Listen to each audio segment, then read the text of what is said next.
Okay, let's start our webinar. Assalamu alaikum, everyone, and good morning, good evening. I hope you are all doing well. Welcome to another session of our Expert Scholarship Series. This is Mohammed Anas Khan, an MPhil scholar from University of Agriculture, Peshawar, and I'll be your host for today's webinar. Thank you all for joining us today. Before we begin, let's have a brief introduction about Biotech Squad. Biotech Squad is a student-based platform who is committed to empower students और career researchers जो कि अपने early stages में होते हैं ताकि उनको guidance मिल सके, उनकी skill development हो सके and they have access to international opportunities. हमारे scholarship series का main goal भी यही है कि वो complex study abroad को students के लिए easy कर सके ताकि वो उसके बारे में पता चल सके. Now coming towards the main session, Germany from the past 3-4 years is the most attractive destination for international students और उसकी वजह fully funded education और tuition fees का ना होना उसके साथ साथ वहाँ की research opportunities और उनके वहाँ पे career prospects बहुत ज़्यादा है. ये वजह भी है कि जर्मनी बहुत इन है आजकल international students के लिए. However, बहुत सारे स्टूडेंट्स अब भी अनश्योर है कि वो स्कॉलरशिप्स को किस तरह से ढूंढें, उसको अवेल करें. उनको ब्लॉग अकाउंट्स के बारे में नहीं पता, उनको स्टूडेंट्स के लाइफ के बारे में नहीं पता कि वहाँ पे स्टूडेंट लाइफ किस तरह गुजारते हैं, उनको PSWs के बारे में नहीं पता. तो आज का वेबिनार इन्हीं चीज़ों के बारे में है.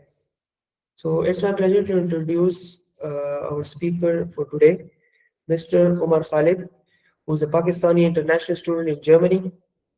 और is not only a German civil award holder बल्कि वो फेंटीवा एम्बेसडर भी है, वो दाद वॉलंटियर भी है और वो बर्लिन में सैप SE के साथ वर्क भी कर रहे हैं.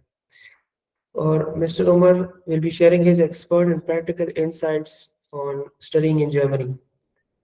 So before we begin, let's have a few quick reminders. अपने माइक्रोफोन्स को म्यूट रखें. If you have any questions, please drop it in the chat box. We'll have a question and answer session at the end. And I'll encourage everyone to listen actively and note down your questions.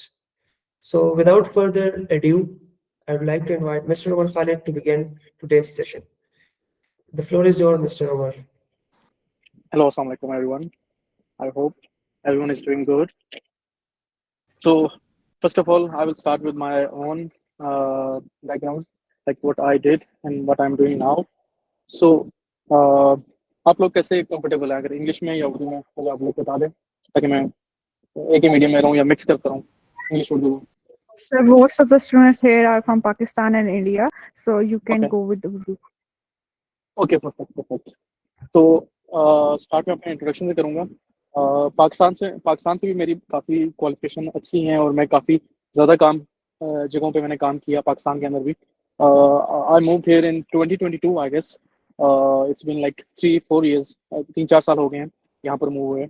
और उससे पहले मैं जो है bachelors मैंने पाकिस्तान में इस्लामाबाद से किया और उसके बाद मैंने मिनिस्ट्री ऑफ क्लाइमेट चेंज में पहले प्राइम मिनिस्टर हाउस में काम किया थोड़ा टाइम इमरान खान की गवर्नमेंट के साथ. और फिर मैंने मिनिस्टर ऑफ क्लाइमेट चेंज में under the supervision of Zartaj Gul and Malik Amin Aslam मैंने as a digital media consultant on 16 grade मैंने अपनी चीज़ें वगैरह की. और उसके बाद मैंने काफ़ी और जगहों पे भी अपनी मेरी company UNT digital private limited digital marketing company थी जिसके साथ मैंने काम किया. और फिर एक ऑप्टिमाइज डिजिटल के नाम से एक प्राइवेट कंपनी है मिस्टर इमरान गजाली की, उनके साथ भी मैंने काम किया as a core team member. तो हम लोगों ने मिलकर एक टीम को फॉर्मेशन दी थी. और ये चीज़ें मैंने आपको बताई जो पाकिस्तान से मैंने की. और पाकिस्तान के बाद यहाँ आके मैंने सेम मेहनत और सेम जद्दोजहद के साथ यहाँ भी काम किया. ऐसा नहीं कि यहाँ आने के बाद मेरे गोल्स जो हैं वो चेंज हो गए हो या मैंने कहा हो नहीं अब मैंने मेहनत कम कर देनी है. मेहनत सिंपल वैसे ही उसी तरह की मेहनत रखी. और यहाँ पर आने के बाद भी मैंने पहले सबसे डार्ट के साथ ऐसा वॉलंटियर वर्क स्टार्ट किया. और मेरा काम बेसिकली यही था कि जो जैसे भी मैं वेबिनार दे रहा हूँ ये इसी तरह का काम था कि मैं स्टडी इन जर्मनी उनकी कंपेन थी उसके अंदर मैं उनका एम्बेसडर था और मैं स्टूडेंट एम्बेसडर था. तो इसलिए मैं जो भी क्वेरीज होती थी इंडिया पाकिस्तान से, तो उनको मैं डील करता था on their page, also on their website, और बाकी काफ़ी जगहों पे भी। और मैं उनके लिए वीडियोस वगैरह, फोटोज़ वगैरह बनाता था, लोगों के लिए आसानी पैदा करता था कि कैसे आप लोग आ सकते हैं जर्मनी ईज़िली। और सेकेंडली ये चीज़ थी कि साथ-साथ मैं अपनी पढ़ाई पे भी और साथ-साथ स्किल्स पे भी फ़ोकस कर रहा था।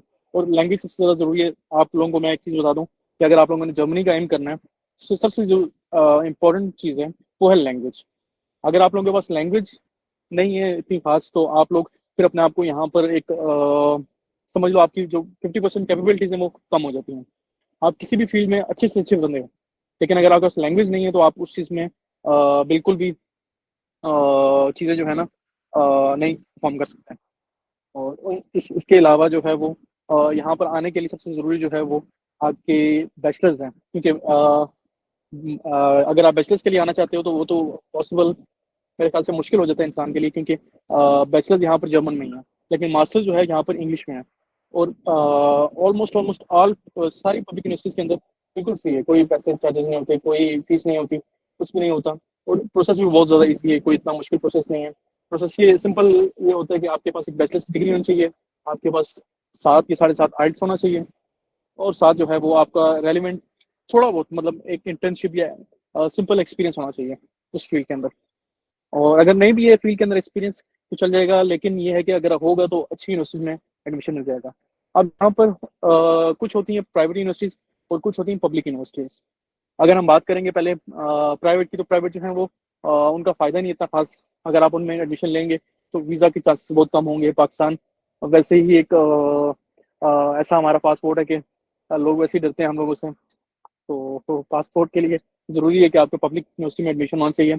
और जहाँ तक बात है कि आपके कोर्सेज़ की, कोर्सेज़ यहाँ पर जब मैं डार्ट के लिए काम करता था, तो जर्मनी के अंदर 1800 मास्टर्स कोर्सेज़ हम ऑफ़र करते थे उस टाइम पे, पूरे ऑल ओवर द जर्मनी के अंदर। और ये सारे आप अगर आपको इसकी इन्फॉर्मेशन चाहिए थोड़ी बहुत, तो आप स्टडी इन जर्मनी की वेबसाइट पे जाके ये चेक भी कर सकते हैं। और सेकंडली अगर आपने मास्टर्स फाइंड आउट करना है, तो जैसे मैं बता रहा हूँ, जैसे मैं खुद आया, तो वैसे ये था कि मैं एक मास्टर्स पोर्टल के नाम से एक वेबसाइट है, वहाँ पर काफ़ी कोर्सेज़ जो है ना नज़र आते हैं। आप सर्च करते हैं बाय कोर्स और बाय रेलेवेंसी, तो आपको आपके रेलेवेंट कोर्सेज़ जो हैं वो आपको निकाल दिखा देता है। और फिर आप वहाँ पर जाकर अप्लाई कर सकते हैं, और उसको अप्लाई करने के लिए जो है वो डिफरेंट वेबसाइट्स होती हैं। जैसे कि अगर कुछ यूनिवर्सिटीज़ होती हैं पब्लिक, जो डायरेक्ट आपको यूनिवर्सिटी से अप्लाई करवाती हैं, वेबसाइट से अप्लाई कराती हैं। लेकिन कुछ यूनिवर्सिटीज़ होती हैं जो यूनिअसिस्ट के थ्रू अप्लाई कराती हैं। यूनिअसिस्ट बेसिकली एक ऐसा इदारा है जो थर्ड वर्ल्ड कंट्रीज से डॉक्यूमेंट वेरीफाई करता है, क्योंकि मसला ये है कि बहुत से लोग जो हैं वो जुगाड़ लगाने के, या पाकिस्तान में कहते हैं कि 2 नंबर तरीके से आने की कोशिश करते हैं, तो उसको ओवरकम करने के लिए वो बीच में एक थर्ड पार्टी ऐड करते हैं, जिसको हम कहते हैं यूनिसिस्ट। और यूनिसिस्ट बेसिकली क्या करता है, यूनिसिस्ट जो है वो आपके डॉक्यूमेंट वेरीफाई करता है। जैसे आइल्स आपका, उसको देखेगा कि हाँ आपका आइल्स पूरा जितना रिक्वायर्ड था, आपका सीजीपीए जितना उनको रिक्वायर्ड है उतना होगा। अब ये है कि पब्लिक यूनिवर्सिटीज़ की मिनिमम जो रिक्वायरमेंट होती है, वो आप ये समझ लेंगे, अगर आपने जर्मनी आना है तो 2.8 से नीचे आपको सीजीपीए नहीं होना चाहिए। मतलब ये मिनिमम रिक्वायरमेंट है। और अगर आपने 3.0 3.2 है, तो आप एक अच्छे कैटेगरी में फॉल करते हो, और उसके ऊपर ही होना चाहिए। मतलब वैसे तो कहते होते हैं 3.0 से ऊपर हो, लेकिन 2.8 भी जो है वो मैंने काफ़ी लोगों को देखा है in the field of computer science, in the field of medical, वो चल जाता है। और इसके अलावा फिर आपको यूनिसिस्ट में या यूनिवर्सिटी से अप्लाई करने के बाद आपका जो अगला स्टेप होता है, वो होता है इनरोलमेंट का। जब आपको यूनिवर्सिटी ऑफर करती है, फिर आपने इनरोलमेंट करानी होती है, और उसके बाद आपने वीज़ा फाइल करना होता है। आजकल तो वीज़ा काफ़ी ईजी हो गया, आई गेस 3 मंथ्स के अंदर वीज़ा जो है वो फाइल होता है, और एम्बेसी जो है काफ़ी जल्दी आप लोगों को अपॉइंटमेंट देती है।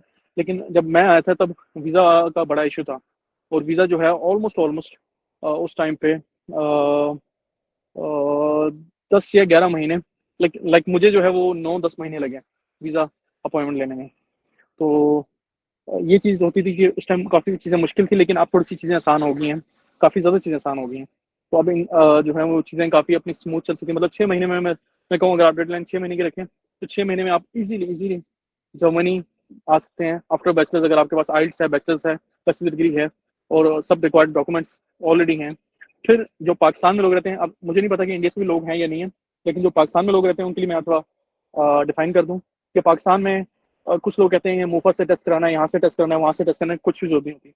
सिर्फ सिंपल मैं आपको बताऊं कि आप लोगों ने HEC से आपकी डिग्री वेरीफाई होनी चाहिए, और एक और इंस्टीट्यूट है, आई गेस थोड़ा सा मैं उसको मिस स्पेल कर रहा हूँ, I guess international board of IBBA या IBBS आई गेस, एक इंस्टीट्यूट है।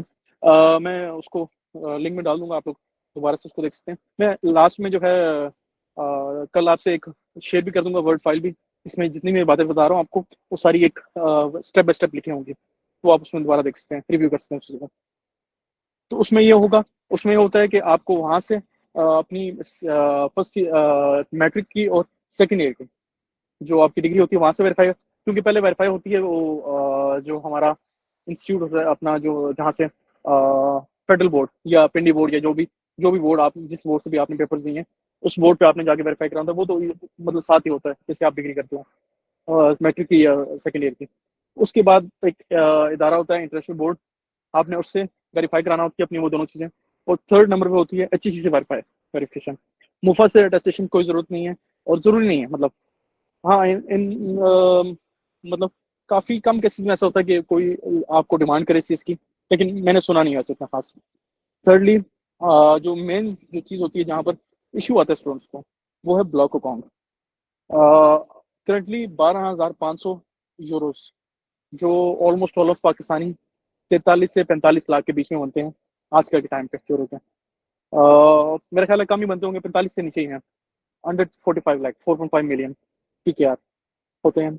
वो सबसे बड़ा इशू होता है क्योंकि जाहिर है सब इतने वेल अच्छे बैकग्राउंड से नहीं होते कि वो उसको अफोर्ड कर सकें या उसको दे सकें। तो ज़्यादातर लोग क्या करते हैं कि अपने कुछ पैसे होते हैं, कुछ आगे पीछे दोस्तों से लेकर कुछ टाइम के लिए, और वहाँ से वो उसको मैनेज करके, क्योंकि देखें सबसे बड़ी चीज़ है आपको पता है कि अगर आप इन्वेस्ट करेंगे एजुकेशन पे तो आपको उस चीज़ का सिला मिलेगा लाजमी।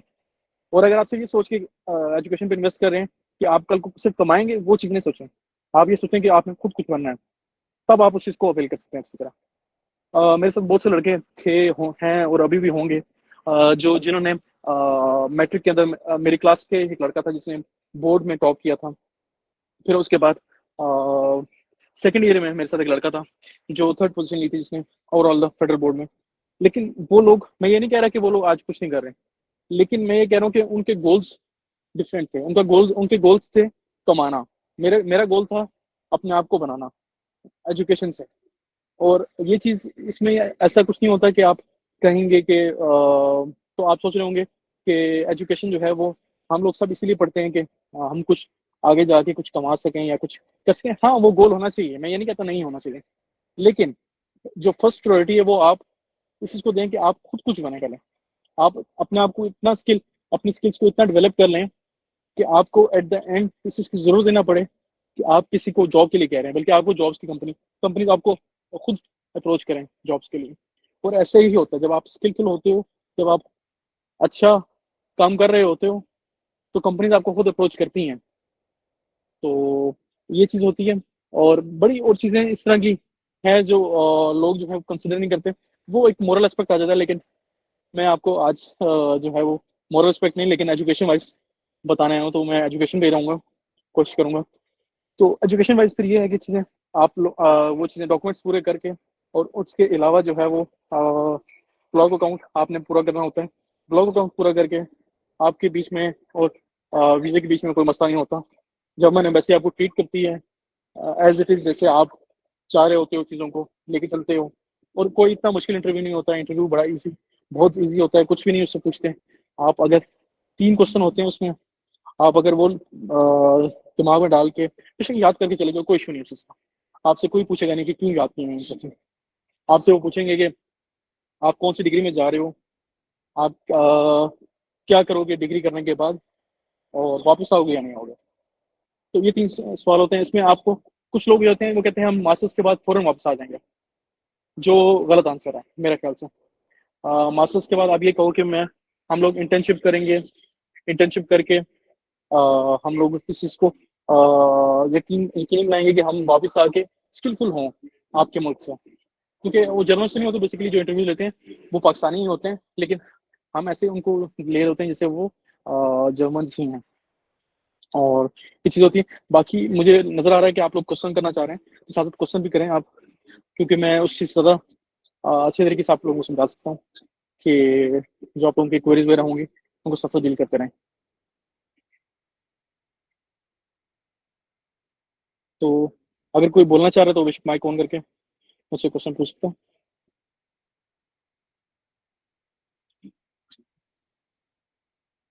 मोहम्मद अनस, काइंडली आप चैट बॉक्स से जो क्वेश्चंस हैं वो आप बोल के सर को बताएं, सर का आंसर कर देंगे। Okay okay. सर, जी, अमीरा जी। का क्वेश्चन है कि अगर हम जर्मनी के लिए अप्लाई कर रहे हैं तो हमें अपने बैंक अकाउंट में 30 lakhs का स्टेटमेंट शो करना कंपलसरी है? नहीं, मेरा नहीं ख्याल 30 लैक्स तो आप ज़्यादा बता रहे हैं। मैं अपना एक्सपीरियंस शेयर करता हूँ ताकि आप लोगों को चीज़ें वाज़ेह हो जाएँ। मैक्सिमम मैक्सिमम आई गेस मेरे जितने दोस्त थे उस टाइम पे 10 लाख का हमने शो कराया था, और ये भी मैक्सिमम मैं बता रहा हूँ मैं आपको। 7 से 8 लाख या 10 लाख वो आपके पेरेंट्स के अकाउंट होता है, आपके अकाउंट में नहीं होता। आपके पेरेंट्स को दिखाना होता है कि आपको कुछ स्पॉन्सर कर रहा है, जिसके पास थोड़े बहुत पैसे हैं कि वो आपको स्पॉन्सर कर रहा है। और स्पॉन्सर आपको ज़रूरत नहीं होती, क्योंकि आपका पहले साल का जो खर्चा है सारा, वो आप ऑलरेडी कवर करके लेके जा रहे होते हो। जैसे मैंने आपको पहले बता चुका हूँ, ब्लॉग अकाउंट जो होते हैं वो आपके पहले पूरे साल का खर्चा होता है।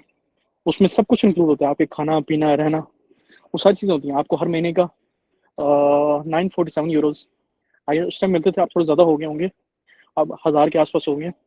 1000 यूरोज आपको हर महीने ही मिलते हैं वापस, जिसमें आप जो है वो आराम से अपना रूम का रेंट दे सकते हो, जो 400-500 के आसपास होता है। और बाकी आपकी इंश्योरेंस होती है 120, 130, 134 तक अभी तक बात चली गई है। और उसके अलावा खाने पीने का आपका तकरीबन 100, 150, 200 मैक्सिमम होता है आपका, डिपेंड करता है आपके ऊपर कितना कर लो। तो उसके अलावा आप 400, 300 बचा भी सकते हो आराम से उन्हीं उसी खर्चे में से हर महीने का। और जब आपकी 1 साल बाद अपॉइंटमेंट आती है तो आप उसी खर्चे में से आप दिखा भी सकते हो, बल्कि कोई इसका इशू नहीं है। जब आप यहाँ पर आते हो तब भी आपकी एक्सटेंशन वैसी होती है जैसे पाकिस्तान में हुई है। तो उसके बाद यहाँ पर आके एक्सटेंशन होती है आपकी, और आप हर एक्सटेंशन में आपको 2 से 3 हज़ार यूरोज शो कराना होता है। सेम सिनेरियो होता है। तो आगे क्वेश्चन नेक्स्ट। जी सर, उन्हीं जी, का क्वेश्चन है कि प्रोडक्ट डिजाइनिंग का जर्मनी के यूनिवर्सिटीज में क्या स्कोप है? Product, sorry, product designing. Designing का। जी ठीक सर। है, प्रोडक्ट। देखिए स्कोप, मैं आपको आप लोगों को एक चीज बताने लगा हूँ, एक अच्छी, कि स्कोप किस चीज का नहीं होता। स्कोप वो है जिसमें आप स्किलफुल हो। दुनिया में आप ये छोड़ देंगे आप, मैं काफी लोगों से सुनता हूँ बात कि स्कोप इसका होता है, आज आजकल आईटी का स्कोप है, आजकल जो है वो साइंस का स्कोप है, आजकल मेडिकल का स्कोप है। बहुत से लोगों की डिफरेंट राय होती हैं। लेकिन मेरा मेरा ख्याल है स्कोप स्कोप जो है आपका, वो ये है कि आप क्या कितना स्किल रखते हो, और अपनी अपनी जो आपकी डोमेन है उसमें आपका स्किल किस लेवल पे है, आप उसको फर्दर पॉलिश करते रहोगे, आप उसी में बेस्ट हो जाओगे। और जो लोग कहते हैं ना कि हाईएस्ट पेइंग जॉब्स होती हैं, अगर आप डेटा साइंस में जाते हो तो उसमें हाईएस्ट पेइंग जॉब होती हैं, अगर आप मेडिकल में आते हो तो आपकी हाईएस्ट पेइंग जॉब होगी, या आप एआई के अंदर जाओगे आजकल जैसे लोग कह रहे हैं। तो लेकिन नहीं, ऐसा नहीं है। आप अपनी फील्ड को भी हाईएस्ट पेइंग बना सकते हो, अनटिल अनलेस आप परफेक्ट ना हो अपनी फील्ड के अंदर। तो आप अगर अपनी फील्ड में अच्छे हो, अच्छा कर रहे हो, और आपको लगता है कि आप बेस्ट ऑफ द बेस्ट हो, तो आप हाईएस्ट पेइंग लोगे जॉब वहाँ पर, और आपको मिलेगी भी इसीलिए।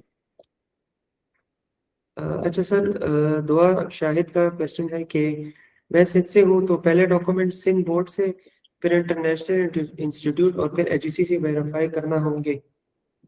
बिल्कुल, बिल्कुल, बिल्कुल। अगर सिंध बोर्ड के हैं तो आपको पहले सिंध बोर्ड से वेरीफाई करना होंगे। सिंध बोर्ड में कराची बोर्ड भी होता है, सिंध बोर्ड भी होता है, 2 डिफरेंट बोर्ड्स होते हैं। तो आपके ऊपर है कि आप कौन से बोर्ड से ताल्लुक़ रखते हैं। उस बोर्ड से पहले आप मैट्रिक की और सेकंड ईयर की जो सर्टिफिकेट होते हैं वो आपको करवाने हैं टेस्ट। उसके बाद अगर आपके पास बैचलर्स की डिग्री है तो बैचलर्स की डिग्री को आपको एचईसी से, क्योंकि all over the Pakistan HEC से रिकॉग्निशन होती है डिग्रीज की।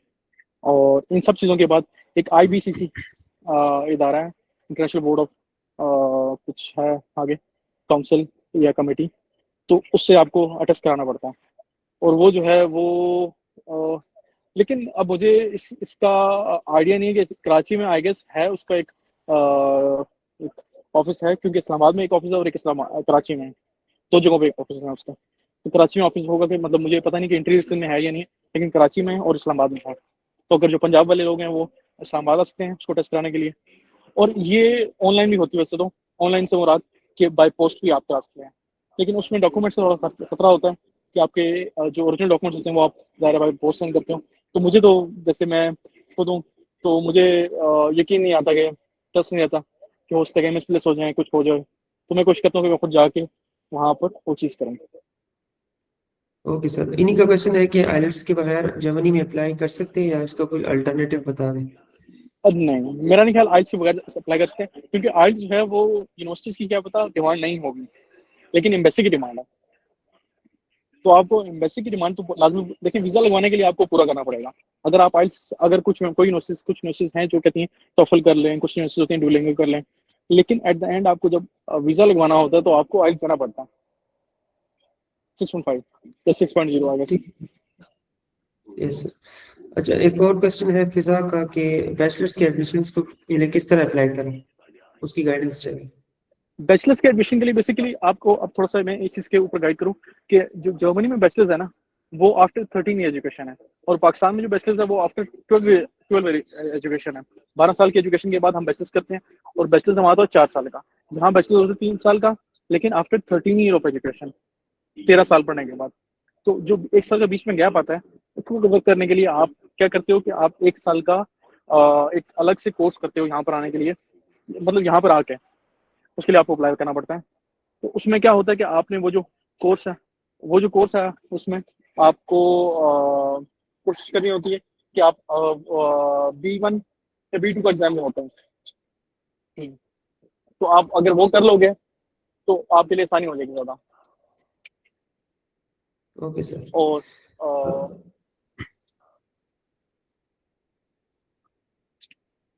जी सर। क्वेश्चन करें आप आगे, कुछ नए हो या अच्छा, जी जी सर। एक स्टूडेंट का क्वेश्चन है कि is part time job allowed for MS students who are availing scholarships.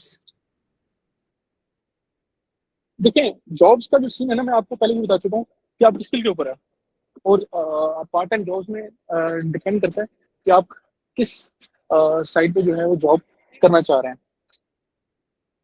एक मिनट दें, एक मिनट, मैं एक मिनट। हाँ बिल्कुल। अब मैं बताता आपको कि पार्ट टाइम जॉब का सीन ये होता है कि जॉब जो है ना वो आपके आगे करियर रिलेटेड आपसे, जैसे आप उसको कहते हो कि वाइट कॉलर जॉब है। अगर आप व्हाइट कॉलर जॉब करना चाहते हो तो उसके लिए आपको स्किल डेवलप करना जरूरी है। आपको बार बार एक चीज बता रहा हूँ बार बार, स्किल स्किल डेवलप करने के लिए आपको अपनी फील्ड में बेस्ट होना होगा। कोई भी फील्ड है, मैं ये नहीं कहता कि कुछ लोग कहते हैं यार ये बिजनेस की जो फील्ड होती है या मीडिया की फील्ड होती है ये अच्छी नहीं होती। काफी लोग जो है वो नहीं करते, मैथ कम्युनिकेशन नहीं करते। काफी लोग बिजनेस आई इंटरनेशनल बिजनेस नहीं पढ़ते, या इकोनॉमिक्स नहीं पढ़ते, फाइनेंस नहीं पढ़ते, कहते हैं ये लोग जो ये जॉब्स जो हैं इनकी जॉब्स नहीं है। ऐसा नहीं है, जॉब्स हर जगह हर फील्ड की हैं। ज़ाहिर है एक कंपनी स्टार्ट होगी, आपको मैं एग्जांपल देता हूँ। एक कंपनी का हिरार्की का आपको पता होगा कि हिरार्की कैसे चलती है, कंपनी चलती कैसे है। कंपनी में मैनेजमेंट के लोग भी होते हैं, कंपनी में मीडिया मार्केटिंग के लोग भी होते हैं, सेल्स के लोग भी होते हैं, कंपनी में आईटी के लोग भी होते हैं, कंपनी में मैनेजरियल पोस्ट भी होती है, प्रोजेक्ट मैनेजर्स भी होते हैं, हर तरह के लोग होते हैं। तो एक कंपनी को रन करने के लिए हर तरह के लोगों की जरूरत होती है। तो यहाँ पर जितनी कंपनीज है वो हर तरह के लोग हायर करती हैं। हाँ, ये डिपेंड करता है कि कुछ कंपनीज में, जैसे अगर मैं जर्मनी की एग्जांपल लेता हूँ। जर्मनी में अगर आप कहेंगे कि जीमेंस है, तो जीमेंस जो है वो ज़ाहिर है थोड़ी सी टेक्निकल फील्ड है तो वो इलेक्ट्रिकल के लोग ज़्यादा हायर करेंगे। इसी तरह बीएमवी है, बीएमडब्ल्यू। तो बीएमडब्ल्यू जो है वो आप ज़रूरी नहीं है कि वो सारे जो है वो आईटी के लोग हायर करें, वो ज़्यादा जो है वो मैकेनिकल के लोग हायर करेगी, क्योंकि उसकी उसकी नीड ऐसी है। तो आप डिफरेंट जो फील्ड्स हैं उसमें डिफरेंट नीड्स हैं। और जॉब के लिहाज से मेरा ख्याल है कि और जॉब जो है वो बहुत ज़्यादा जो कह सकते हैं कि एरिया पे डिपेंड करती है कि एरिया पे आपको कौन सी जॉब मिल सकती है। जैसे मैं एग्जांपल देता हूँ, सबसे बड़ी जो और जॉब यहाँ पर होती है लोग करते हैं वो है अमेजोन, जिसमें हाईएस्ट पेइंग जॉब है और जॉब्स के अंदर। आई गेस 16 यूरो या 15.6 या 15.7 मिलता है आपको पर आवर। तो वो एक हाईएस्ट पेइंग जॉब मानी जाती है और जॉब्स के अंदर। तो अगर आप को जॉब नहीं मिलती, जब तक ज़ाहिर है कि एकदम से जॉब नहीं मिलती किसी को भी आके वर्किंग स्टूडेंट, तो आपको कोशिश करनी पड़ती है कि आप उस और जॉब के अंदर अपना ज़्यादा से ज़्यादा टाइम स्पेंड करो और उस चीज़ को ज़्यादा से ज़्यादा अवेल करो, ताकि आप ये ना हो कि आप फाइनेंशियली पीछे रह जाओ अपनी पढ़ाई के साथ-साथ। तो आपको दोनों चीज़ें साथ लेके चलनी पड़ेंगी। Okay sir. मोहम्मद वकार का क्वेश्चन है कि विदाउट आइलेट्स के जो पीएचडी के लिए आप गाइडेंस बता रहे हैं, ठीक है, पीएचडी के लिए क्या बता रहा हूँ मैं? विदाउट आइल्स? गाइडेंस दे रहे हैं। अच्छा, गाइडेंस दे दो। पीएचडी बेसिकली थोड़ी-सी मुश्किल चीज़ है, मैं आपको जनरली बताने लगा हूँ। पाकिस्तान में पढ़ाई जो है कंपैरेटिवली, ओवरऑल बात कर रहा हूँ जनरली, पढ़ाई जो है आसान है, काफ़ी ज़्यादा आसान है पढ़ाई। लेकिन अगर जर्मनी में देखा जाए तो पढ़ाई काफ़ी थ्योरेटिकल है। अगर पाकिस्तान में जो पढ़ाई होती है वो प्रैक्टिकल प्लस थ्योरी होती है। लेकिन जर्मनी में पढ़ाई जो है वो 80-90% थ्योरेटिकल होती है, प्रैक्टिकल कुछ खास नहीं होता। होगा लेकिन कम, कम बेसिस पे।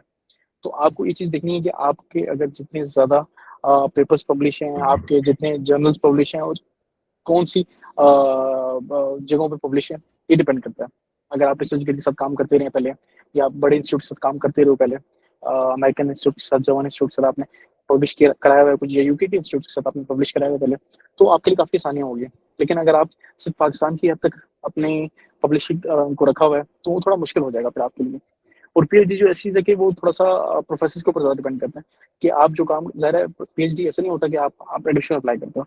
पीएचडी में होता है कि आपने एक प्रोफेसर को मनाना होता है कि आप उसके साथ काम करना चाहते हो, और वो जब अगर अप्रूव करेगा तो फिर आप उसके उस यूनिवर्सिटी में अप्लाई करके एडमिशन ले सकते हो। विदाउट प्रोफेसर अप्रूवल आप काम नहीं कर सकते उनके साथ, मतलब एडमिशन ले नहीं सकते। तो फर्स्ट ऑफ ऑल आपको ये होता है कि आप पहले प्रोफेसर्स को रीच आउट करो। आप सबसे जो बेस्ट वे है प्रोफेसर को रीच आउट करने का, वो थ्रू ईमेल है। आप डिफरेंट यूनिवर्सिटीज की वेबसाइट पे जाएं, देखें प्रोफेसर्स को जिनके साथ आपका जो है रेलिवेंस होती है काम की। ये चीज़ याद रखें कि यहाँ पर जर्मनी में एक चीज़ को प्रायोरिटी दी जाती है, वो है रेलिवेंसी।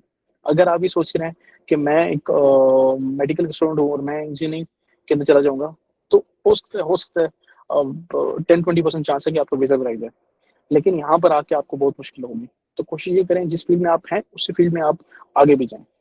उस चीज़ को छोड़ें ना। क्योंकि यहाँ पर आके उस चीज़ के लिए बड़ा जॉब्स का बहुत बैड सीन हो जाता है आपके लिए।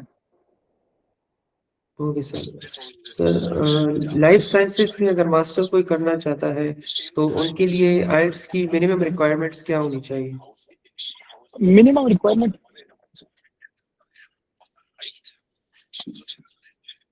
रिक्वायरमेंट जितनी भी है वो है सब 6.5 या 6.0। 6.0 से नीचे आई गेस कोई यूनिवर्सिटी आपको एडमिशन नहीं प्रोवाइड करती।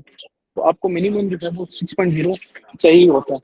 तो काफ़ी लोग मैंने देखे पाकिस्तान में जो है वो कोशिश कर रहे होते हैं कि हम वाया जुगाड़ जो है वो इस चीज़ को क्रॉस कर लें। लेकिन आप ये चीज़ सोचें कि ये जो आइल्स है वो ऐसे नहीं है कि वो नीड है एम्बेसी का या आपकी एजुकेशन का।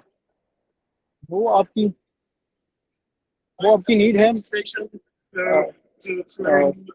मैं एक्चुअली साथ साथ ट्रेवल भी कर रहा हूँ क्योंकि मेरी ट्रेन लेट हो गई थी आज, क्योंकि आज यहाँ पर विंड थी बहुत ज़्यादा, तो विंड स्टॉर्म था, उसकी वजह से ट्रेन काफ़ी लेट हुई है। तो साथ साथ ट्रेवल भी कर रहा हूँ, तो माइंड नहीं करेगा उस चीज़ को। वैसे तो मेरा प्लान ये था कि मैं 12 बजे पहुँच जाऊँगा, लेकिन अभी 5 हो रहे हैं, मैं फिर भी नहीं पहुँच सका अपनी डेस्टिनेशन पे because of the train. It's okay sir. तो इट्स तो ओके। ये, हाँ, मैं बताता कि आइल्स जो है ना वो आपकी एक पर्सनल नीड भी है, इसको आपने फुलफिल करना है। क्यों फुलफिल करना है? क्योंकि जब आप यहाँ पर आएंगे तो आप क्या समझते हैं कि अगर आपको जर्मन तो ठीक है, लेकिन अगर आपको इंग्लिश नहीं आती तो आप कैसे सर्वाइव करोगे? ऐसे नहीं कि सिर्फ जर्मन चाहिए होती है। जब आप किसी कंपनी में काम करते हो, जैसे मैं एसएपी में काम करता हूँ बर्लिन के साथ, तो अब आपको लगता होगा कि एसएपी जो है वो एक जर्मन कंपनी है, जर्मन उसका सीईओ है, तो जर्मन सिर्फ चाहिए होती है, ऐसा नहीं है। उसमें इंग्लिश चाहिए होती है क्योंकि हमारे पास क्लाइंट्स होते हैं वो अमेरिका से भी होते हैं, ऑल ओवर द वर्ल्ड होते हैं। आप उनसे कैसे रब्ता करोगे, कैसे बात करोगे अगर आपको कोई ऐसे काम आ जाता है? फिर जो हमारी लोग होते हैं वो ऐसा होता है कि जो हमारे आसपास के जो कोलीग्स होते हैं, तो जो जितने कोलीग्स हैं वो सारे डिफरेंट कंट्रीज से होते हैं, उन सबको जर्मन नहीं आती होती। तो आप उनसे कम्युनिकेट करने के लिए आपको इंग्लिश आनी चाहिए। तो इंग्लिश आपके लिए प्लस पॉइंट है। प्लस अगर आप लोग सोच रहे हो कि आप एक डार्ट स्कॉलर बनना चाहते हो या डार्ट की फंडिंग लेना चाहते हो, तो जितना अच्छा आपका आइल्स होगा उतने हाई चांसेस होंगे। जो होता है सीजीपी होता है वो भी डिपेंड करता है, लेकिन आइल्स की भी बहुत वैल्यू है आपकी डार्ट फंडिंग के लिए। अगर आप चाहते हो कि आप डार्ट के लिए अप्लाई करो और आप हर महीने का बैठ के खाओ आराम से, जब मनी आ गया इजीली। तो उसके लिए आपको ज़रूरी है कि आप आइट्स डिसाइड करो। Okay sir. यहाँ स्टूडेंट का क्वेश्चन है कि डिग्री कंप्लीशन के बाद हमें इंटर्नशिप करनी चाहिए या जॉब करनी चाहिए जर्मनी? डिपेंड करता है आपके पास क्या ऑप्शंस हैं। मेरा ख्याल है कि डिग्री के बीच में आपको इंटर्नशिप करनी चाहिए, डिग्री खत्म करके आपको जॉब ही करनी चाहिए। काफ़ी लोग होते हैं जो डिग्री के टाइम जो है वो, क्योंकि मेरी मैंने ये चीज़ देखी है, काफ़ी लोगों की सोच जो है ना वो इस हद तक महदूद है कि वो डिग्री को 2 साल में से 1.5 साल में करने की कोशिश करते हैं।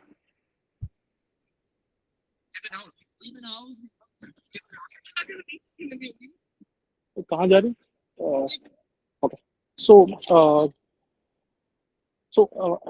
मैं ये बता रहा था कि काफ़ी लोग ये सोचते हैं कि जॉब्स जो है ना वो मार्केट, लोग बता रहे होते हैं कि जॉब्स की मार्केट अच्छी नहीं है, ऐसा नहीं है, ऐसा नहीं है, ऐसा कुछ नहीं है।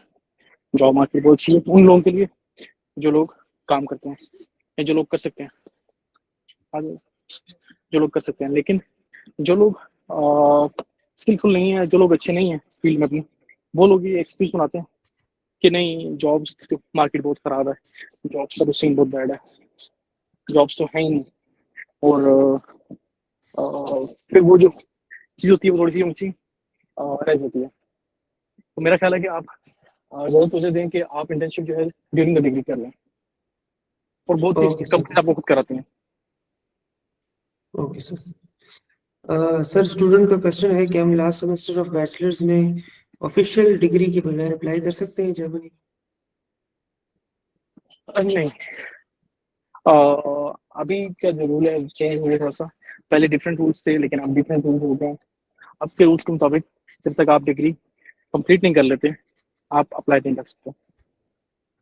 Okay sir. बैचलर्स के लिए आइल्स की रिक्वायरमेंट है कि नहीं? नहीं, बैचलर्स के लिए आइल्स की रिक्वायरमेंट नहीं है, बैचलर्स के लिए जर्मन B2 की रिक्वायरमेंट है। Okay sir. और यूनिवर्सिटीज के अप्लाई के लिए कोई पोर्टल है? और यूनि असिस्ट मैंने अभी थोड़ी देर पहले मेंशन किया था, यूनि असिस्ट नाम के एक पोर्टल है जहाँ पर आप अपनी एप्लीकेशंस दे सकते हैं। सबसे स्टार्ट में तो आप ये करें कि एक मास्टर्स पोर्टल के नाम से एक पोर्टल है जहाँ पर आप सर्च कर सकते हैं कि आप कौन सी यूनिवर्सिटी में अप्लाई करना चाहते हैं। वहाँ पर सारी रिक्वायरमेंट्स होती हैं कि इतना CGPA, इतना IELTS, इतना सब कुछ, और कौन सी यूनिवर्सिटी ऑफर कर रही है आपके कोर्सेज, सब कुछ लिखा होता है, कौन सिटी में ऑफर हो रहे हैं, सब कुछ आ जाता है। वो इन्फॉर्मेशन आप लेकर आप यूनिवर्सिटी पर जाएँ, आप चेक करें कि वो पहले चीज़ चेक करेंगे यूनिवर्सिटी वो यूनिवर्सिटी को ले रही है या नहीं ले रही। अगर वो यूनिवर्सिटी है उसके पोर्टल के ऊपर यूनिवर्सिटी के, तो आपको क्या करना है कि आपने उसमें अप्लाई करना। आई गेस पहली जो फीस होती है वो 70 यूरो होती है। अगर आप 2 यूनिवर्सिटी में अप्लाई करेंगे तो फिर 30 हो जाती है, और 3 में फिर कुछ ज़्यादा हो जाती है। तो आप कोशिश करें कि 4 यूनिवर्सिटीज़ या 3 यूनिवर्सिटीज़ को अपने माइंड में रखें जो जहाँ आप अप्लाई करें, ताकि उसके बाद आप सेटिस्फाई रहें कि हाँ 3 में से 2 ऑप्शन अगर आ जाते हैं तो कोशिश ये रखें कि प्रिसाइज बिल्कुल अपने आप को ऐसे ना फेंकें कि अगर 3.4 मिनिमम रिक्वायरमेंट है तो आप कहें 3.2 में फेंक रहा हूँ, आपको कुछ भी नहीं होता। ऐसा नहीं है, आप पैसे ज़ाया कर रहे हैं। मुझसे पूछिए इस चीज़। आइल्स की जितनी रिक्वायरमेंट्स हैं उससे बिल्कुल 1 पॉइंट भी नहीं चलेगा। वो बेशक जैसे फॉर एग्जांपल अगर उनके पास 12 सीट्स हैं एक क्लास के अंदर, एक बैच के अंदर, अगर उनके पास स्टूडेंट्स नहीं है, 6 स्टूडेंट्स हैं जो एलिजिबल है, बाकी 6 एलिजिबल नहीं है, तो वो 6 को रखेंगे ही नहीं। ऐसा नहीं है कि वो 12 सीट्स पूरी करेंगे। यहाँ पर यूके वाला सीन नहीं है। यूके में होता है कि वो पैसे पूरे करने के लिए वो कहते खैर है रख लेते हैं हम, ऐसा नहीं है। Okay sir. सर मेरा अपना पर्सनल क्वेश्चन ये है कि आपने वेबसाइट बताई है वो जी जी उस पे अपने अकाउंट बनाना होता है, उसके बाद ही आप अप्लाई कर सकते हैं, जैसे हम यूरोपास की CV बनाते हैं उसमें भी यही सीन होता है? ठीक है। यूनिसिस का आप पूछ रहे हैं या फिर आप दूसरे का पूछ रहे हैं जो मैं बता रहा हूँ मास्टर्स पोर्टल का? जी मास्टर पोर्टल का पूछ रहा हूँ। मास्टर्स पोर्टल बेसिकली बड़ा इजी सीन है मास्टर्स पोर्टल का, कि आप जो है वो बगैर आईडी बनाए भी कर सकते हैं, लेकिन आप अगर ईमेल से लॉगिन कर लें, सिंपल लॉगिन करना है तो कोई इशू नहीं है। और आप उसमें अपनी उसमें इतनी चीज़ें डालने की जरूरत नहीं है आपको। आप अपने से फिल्टर्स ऐड करें, फिल्टर्स ऐड करके मैं मास्टर्स करना चाहता हूँ, मैं जर्मनी से करना चाहता हूँ, मैं किस सब्जेक्ट्स में करना चाहता हूँ, बस इतने फिल्टर्स लगाएं। आपको पब्लिक और प्राइवेट सभी यूनिवर्सिटीज आ जाएंगे। फिर आप लिख दें फ्री यूनिवर्सिटीज, उसमें फ्री का भी ऑप्शन होगा, फ्री लिख दें। आपके पास मेरा ख्याल है कि एक कोर्स के अंदर आपको मिनिमम 15 से 20 यूनिवर्सिटीज इजीली आपको नजर आएंगी, पब्लिक यूनिवर्सिटीज, जिसमें आप अप्लाई कर सकते हैं। फिर आपने रिक्वायरमेंट्स देखें, एरियाज देखें जो आपको पसंद है। कुछ लोग प्रेफर करते हैं कि हम बड़े बड़े सिटीज में जाएं, कुछ लोग प्रेफर करते हैं हम टाउन्स में जाएं। ये आपके ऊपर है। टाउन्स में आएंगे तो आपका खर्चा कम होगा, क्योंकि देखें एजुकेशन लाइफ में मैं आपको प्रेफर करूंगा कि आप टाउन्स में रहें, ज़्यादा बेहतर है, क्योंकि सिटीज में खर्चे ज़्यादा हैं। जॉब्स, कुछ लोग कहते हैं कि जॉब्स जो हैं बड़ी अच्छी हैं सिटीज के अंदर, लेकिन आप ये देखें कि जॉब्स तो अच्छी होंगी लेकिन खर्चे भी वैसे ही होंगे। मैं एग्जांपल आपको देता हूँ कि अगर आप एक फ्रैंकफर्ट जैसी सिटी में रह रहे हैं या फिर बॉन जैसी सिटी में रह रहे हैं, बड़ी सिटीज में, तो आपका जो रूम का रेंट है वो होगा 600 से 700 यूरोस पर मंथ, ठीक है, प्लस इंश्योरेंस 130, प्लस महीने का खर्चा जो आपने खाना पीना करना 1000 यूरो आपका कहीं भी नहीं गया, ठीक है। अगर आप 1200 कमा रहे हैं तो आपका 1000 लग जाएगा, ठीक है। वही आप टाउन में रहेंगे तो आप फिर भी 1200 कमा सकते हैं, ऐसा नहीं कि आप नहीं कमा सकते। 1200 कमा सकते हैं महीने का, लेकिन आपका जो खर्चा है वो कमरे का वो 300 पे आ जाएगा या 400 पे आ जाएगा मैक्स। 400 प्लस 150 प्लस 200, तो वो आप 700 में, और आप 200 300 500 में जा सकते हैं। ये अब आपके ऊपर है कि आप कैसे अपने आप को लेके चलना चाह रहे हैं। ओके सर, इधर स्टूडेंट का क्वेश्चन है कि दाद की लास्ट डेट क्या होती है, यूजुअली कब खुलता है और कब बंद होता है, और साथ में दाद स्कॉलरशिप की डिटेल्स क्या, उसमें क्या क्या कवर हो जाता है जर्मनी में। दाद बेसिकली फुली फंड स्कॉलरशिप होती है। दाद केस ही नहीं होता कि वो पार्शली आपको देती है, कुछ करती है, क्योंकि देखिए आपने सबसे बड़ी चीज होती है ब्लॉक काउंट। अगर आपने उसी से बचना है तो वो डार्ट है। अगर आप डार्ट ले लेते हैं तो जैसे आप ब्लॉक काउंट दे रहे हैं ना अपना 43 लाख या 44 लाख आप दे रहे हैं, तो उसके बिहाफ पे आपको डार्ट फंड कर रहा होगा, वो सेम चीज हो सकता है कि कम ज्यादा हो सकता है, मतलब depending on every case, but ये होता है कि आपको ऑलमोस्ट सिमिलर टू उतने पैसे मिल जाते हैं। सेकेंडली ये चीज होती है कि डार्ट जो है वो हर साल ओपन होता है। वो ऐसा नहीं है कि कोई अगर आप लोगों ने स्कॉलरशिप्स का सिनेरियो देखा हो तो वो स्कॉलरशिप ऐसी होती है कि कोई भी स्कॉलरशिप वर्ल्ड के अंदर, जैसे यूएस एड प्रोग्राम होता था पाकिस्तान के अंदर काफी पहले, अब तो खत्म हो गया लास्ट ईयर। और उसके अलावा ऑस्ट्रेलियन एक अवार्ड होता था, ऑस्ट्रेलिया अवार्ड होता था नाम से। फिर यूके की स्कॉलरशिप्स होती हैं रॉयल कोर्ट की तरफ से, वो आप अवेल कर सकते हैं। मतलब एग्जांपल दे रहा हूँ, स्कॉलरशिप्स होती हैं जो हर साल ओपन होती हैं। ये भी सेम, डार्ट का भी सेम सिनेरियो, हर साल ओपन होता है। जो डेडलाइन थी जब मैं काम कर रहा था तब मार्च की टाइम होता था कि मार्च में आप अप्लाई कर सकते हैं, मार्च तक अप्लाई कर सकते हैं, क्योंकि मार्च के बाद जो है वो एडमिशन क्लोज हो जाते हैं यूनिवर्सिटीज के भी। तो आप अपनी प्राइवेट जो प्रेफर यूनिवर्सिटी होती थी आप उसको देखते थे, चेक करते थे, उसमें अप्लाई करते थे और फिर आप उससे बात करते थे। तो ये सिनेरियो है। ओके सर, एक स्टूडेंट का क्वेश्चन है कि is Germany safe for girls to study. Yes, completely safe. अगर आप रात को 2 बजे भी निकलती हैं कोई गर्ल्स जो है अकेले, कोई इशू नहीं है, किसी चीज़ का मसला नहीं है। कोई आप ये समझ नहीं सकते कि आपको बिल्कुल ऐसा नहीं लगेगा कि आप किसी अलग मुल्क में।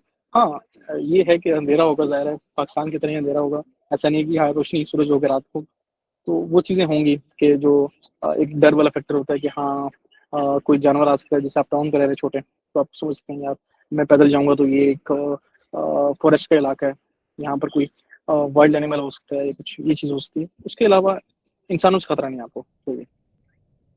ओके सर, एक लास्ट क्वेश्चन आया है कि जर्मनी में वेदर का किस तरह होता है, ज्यादा गर्मी ज्यादा सर्दी। जर्मनी में वेदर काफी हार्श होता है। अभी थोड़ा सा अंधेरा हो गया है, तो मैं आपको वरना थोड़ा सा एक क्लिप्स दिखाता बीच में थोड़े से, अगर देखना चाहते हैं तो मैं थोड़ा दिखा सकता हूँ, अगर आप लोग चाहें तो। मैं वैसे जी तो बस सर। में भी वेट कर रहा हूँ, सफर कर रहा हूँ। अब मुझे रुके, मुझे पहले फिल्टर हटाना पड़ेगा आई गेस, ये वाला। मुझे एक मिनट है, ओके सर। ये फिल्टर हट गया। अब मैं इसको बैक कैमरा में शिफ्ट कर देता हूँ। तो अभी इतना सही टेम्परेचर चल रहा है, इतनी ज़्यादा बर्फ नहीं है। मतलब कभी कभार होता है बीच में 1-2 हफ्ते के लिए वो ज़्यादा बर्फ हो जाती है, तकरीबन आपके पैर बीच में डिप हो जाता है, इतनी बर्फ होती है। लेकिन अभी के लिहाज से मेरे ख्याल से ठीक है, टेम्परेचर इतना ज़्यादा नहीं है। माइनस में आप ये लोग ना सोचेंगे माइनस में नहीं होगा, माइनस में हर टाइम होगा। माइनस का बिल्कुल वो नहीं है कि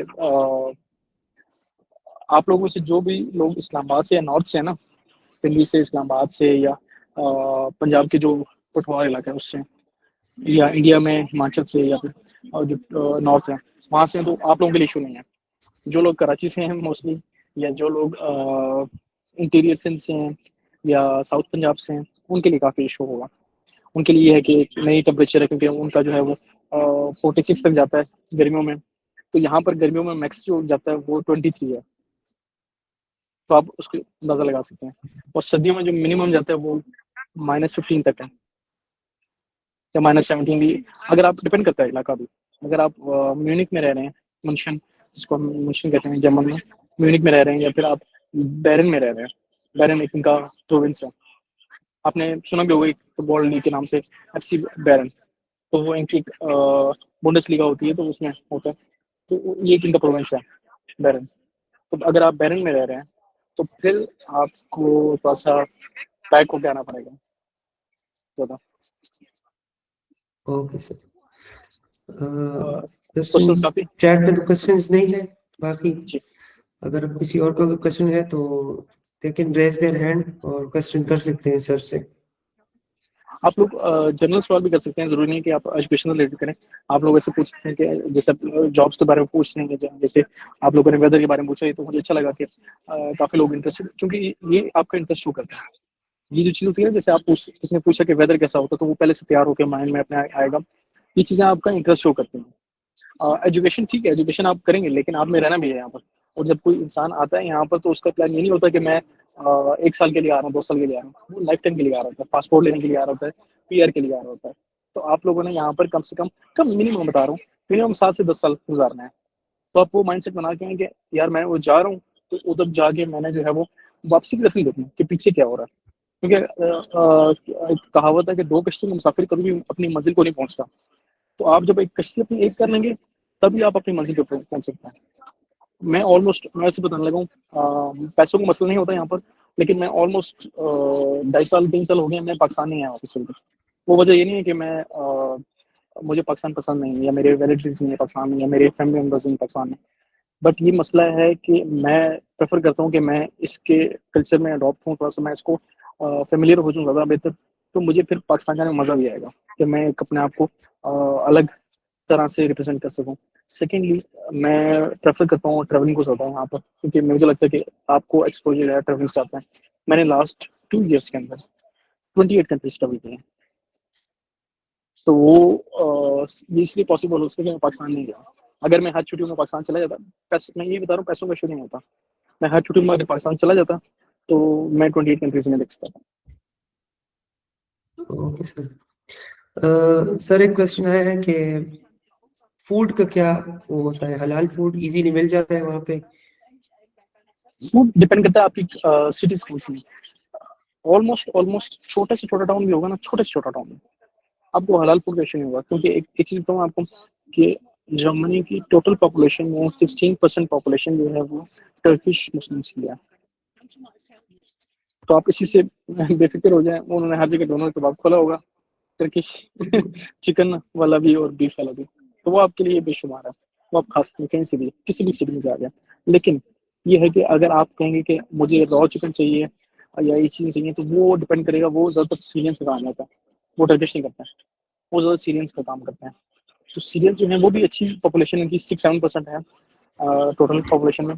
लेकिन ये है कि वो अब आपकी डिपेंड करेगा एरिया कौन-सा है, कहाँ पर है, और थोड़ा-सा आपको मेहनत करनी पड़ेगी अपने एरिया में ढूँढने के लिए। Okay sir. मॉस्क्स वगैरह भी काफ़ी हैं, ये नहीं कि, और मुझे नहीं लगता कि किसी का एक्सपीरियंस है इसके बारे में। यहाँ पर जैसे हमारे पास ऑटोमन्स की मॉस्क, ऑटोमन्स इज़ लाइक लंबे गुम्बद वाली जो मॉस्क होती है, वो एक हमारे पास क्लोन में काफ़ी बड़ी मॉस्क है, 10 मस्जिद जैसी। तो इसी तरह हमारे पास बर्लिन में भी काफ़ी मॉस्क्स हैं। बड़े सिटीज़ में, फ्रैंकफर्ट में मॉस्क हैं हमारे पास। इवन छोटी सिटीज़ में, जैसे मेरी यूनिवर्सिटी के अंदर किसी और रिलीजन को वो नहीं किया जाता, टाइम नहीं दिया जाता या चीज़ें नहीं दी जाती, रिसोर्सेज़ नहीं दी जा रहे। लेकिन हमारे पास इतना एक प्रेयर रूम है जहाँ पर हम नमाज़ अदा करते हैं मुस्लिम्स। और सेकेंडली, हमारे ओके सर। पास एक अलग से हॉल भी है जहाँ पर हम जुम्मे की नमाज़ पढ़ते हैं, अदा करते हैं। तो क्योंकि जहाँ जिस सिटी में मैं इल्मनाउ में रहता था पहले, तो इल्मनाउ के अंदर ऑलमोस्ट 7 से 800 पाकिस्तानीज़ रहते हैं, स्टूडेंट्स की बात कर रहा हूँ मैं। और इसके अलावा अगर मुस्लिम्स की बात करेंगे तो मेरा ख्याल है 40,000 पॉपुलेशन में 3-4,000 मुस्लिम्स रहते हैं, तो हमारी एक अच्छी परसेंटेज है मुस्लिम्स की। हमारे ईद फेस्टिवल भी होते हैं। मैंने खुद लास्ट ईयर जो है वो यहाँ पर इसको जो छोटी ईद होती है उसको कहते हैं Zucker fest, sugar festival. Zucker कहते हैं शुगर को जर्मन में, और फेस्ट कहते हैं फेस्टिवल को। तो जुकर फेस्ट जो है वो एक फेस्टिवल मनाया जाता है एज ए छोटी ईद, उसको कहा जाता है जर्मन में। तो मैंने खुद लास्ट ईयर जो है वो फंडिंग्स लेके डिफरेंट एनजीओ से और डिफरेंट कल्चरल ऑर्गेनाइजेशन से मैंने लास्ट ईयर काफ़ी बड़ा कराया, जिसमें मैंने 500 लोगों को इन्वाइट किया। इसमें से आगे 400-450 लोग आए भी, और हमने एक अच्छा सेटअप बनाया। सब कुछ फ्री था, खाना पीना, पाकिस्तानी डिशेज भी थी। पाकिस्तानी डिशेज में वो एक मीठे में काफ़ी चीज़ें थी, रसमलाई थी, खीर थी, सोइयाँ थी, इस तरह की काफ़ी चीज़ें थी। तो आप इस चीज़ को मिस नहीं करोगे मेरा ख्याल है। अगर आप पाकिस्तानी कम्युनिटी के साथ अटैच रहोगे तो आप अच्छा रहोगे। लेकिन हाँ, अगर आप ये सोच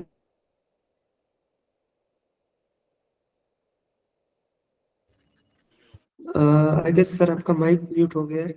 हाँ, माइक म्यूट हो गया, मैं भी दोबारा हूँ। मैंने कहा अगर आप पाकिस्तानी कम्युनिटी से अटैच रहेंगे तो आप अच्छे रहेंगे, खुशगवार रहेंगे, खुश रहेंगे। लेकिन अगर आप ये सोच के आ रहे हैं कि नहीं पाकिस्तानी से तो मैं दूर रहूँगा, ऐसे होगा, मैं भी शुरू में सोचता यही था। अगर मैं अपने आप को सोचता था, जब मैं पाकिस्तान से नया-नया आया तो मैंने कहा पाकिस्तानी से बहुत दूर रहना है, बस फासला देके रहना है, ये है। लेकिन जब मुझे मसले मसाइल हुए, जब मेरे इश्यूज़ आए तो हेल्प पाकिस्तानी कम्युनिटी ही कर दी, क्योंकि और कोई हेल्प नहीं करता। जो जर्मन हैं काफ़ी मीन होते हैं, काफ़ी सेल्फिश होते हैं, वो आपको बिल्कुल हेल्प नहीं करते किसी चीज़ के लिए।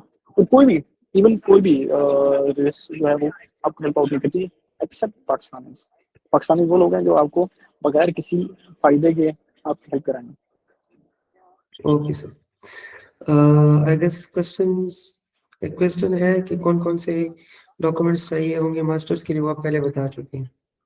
तो I guess thank you, that's it. Thank you sir Umar for sharing such valuable insights. अभी मैं आपको एक सेशन भी हो गया है। जी सर। इसके अलावा मैं आपको एक डॉक्यूमेंट भी कल या परसों में आपको भेज दूँगा। आप लोग बेशक अपने ओके सर। वॉल पे शेयर कर सकते हैं उस चीज़ को। Okay sir. अपने तौर पे मतलब मेरा नाम लिखने की जरूरत नहीं उस चीज़ के अंदर, अपने तौर पे कि क्या-क्या डॉक्यूमेंट्स रिक्वायर्ड होते हैं जनरली मास्टर्स के लिए, और स्टेप बाय ओके स्टेप एक सर। गाइड होगा जो 2 या 3 डॉक्यूमेंट्स होंगे जो आप एक स्क्रॉल में डॉक्यूमेंट्स में अपलोड कर सकते हैं इंस्टाग्राम के ऊपर या फेसबुक के ऊपर कहीं भी। Okay sir. Okay, thank you sir for such an informative and practical session. और आपके एक्सपीरियंस और गाइडेंस ने स्टूडेंट्स को और हमें बहुत बेनिफिट करेगा आगे इंशाल्लाह। और I would like to thank all the participants as well कि उन्होंने अपना कीमती टाइम निकाला और तो मस्त आपसे क्वेश्चंस किए। So we hope today's session has helped you gain clarity, confidence, and understanding of studying in Germany. So please stay connected with Biotech Squad for the upcoming sessions under the scholarship series. And with that, we will conclude with today's webinar. Thank you and best of luck for your academic and professional journey. Thank you, sir. Thank you, Thank you. participants. Yeah, thank you for having me. Thank you. Have a good day. Bye. Allah Hafiz. Allah Hafiz.